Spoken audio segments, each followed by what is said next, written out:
With no relief at sight, Afghan civilians and security forces are suffering from the brunt of escalating violence, even as representatives of the Afghan government are having peace talks with Taliban representatives in Doha.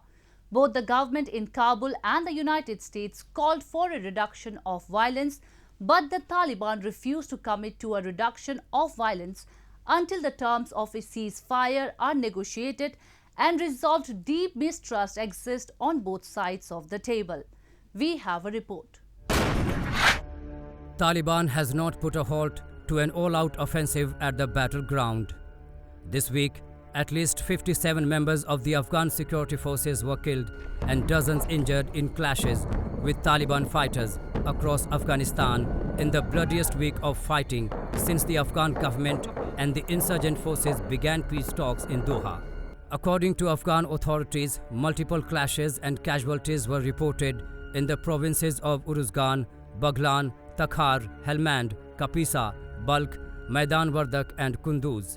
Statistics by the Ministry of Interior Affairs indicate that Taliban attacks have killed 98 civilians and injured 230 others in the last 2 weeks across 24 provinces. The Taliban have stated very clearly that if they stop fighting, what is there to negotiate about?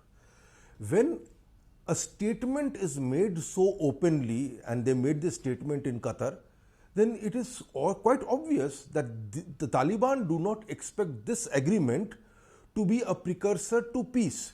For them, this is an agreement through which they get the Americans out.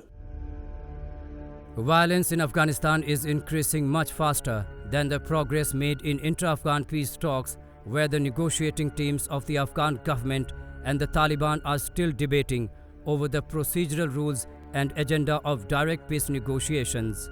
Negotiating teams have been meeting in the Doha since talks started on September 12th, but little headway has been made, particularly on a ceasefire.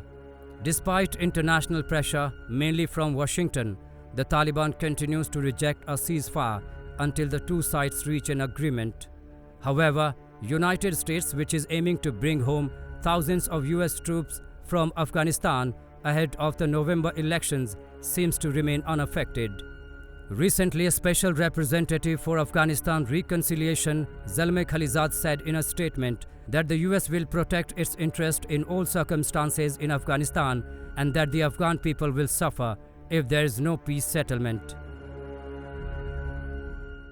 The Americans, basically by saying that if the negotiations do not yield fruit, the Afghans will suffer, they have made it clear they wish to exit.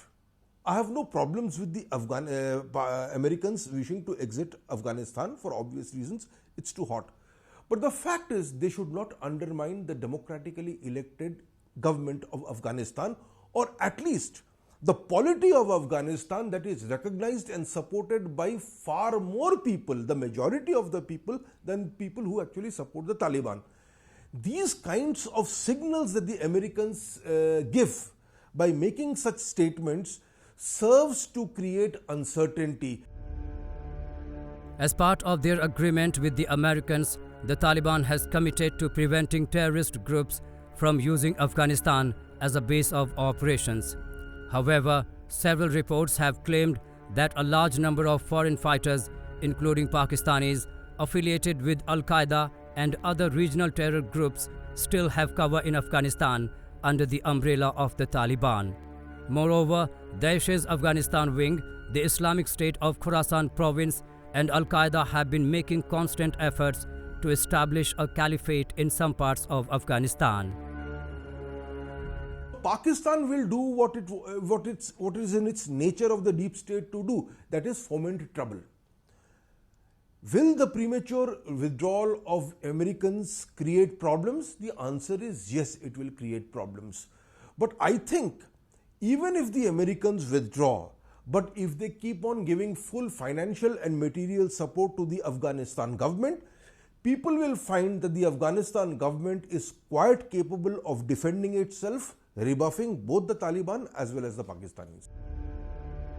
The rise of other terrorist groups amidst the constant bloodshed and grievances between the two warring sides can once again create a situation the country is seemingly coming out from, and it could face a further crisis if the United States pulls out all of its troops before a settlement is finalized.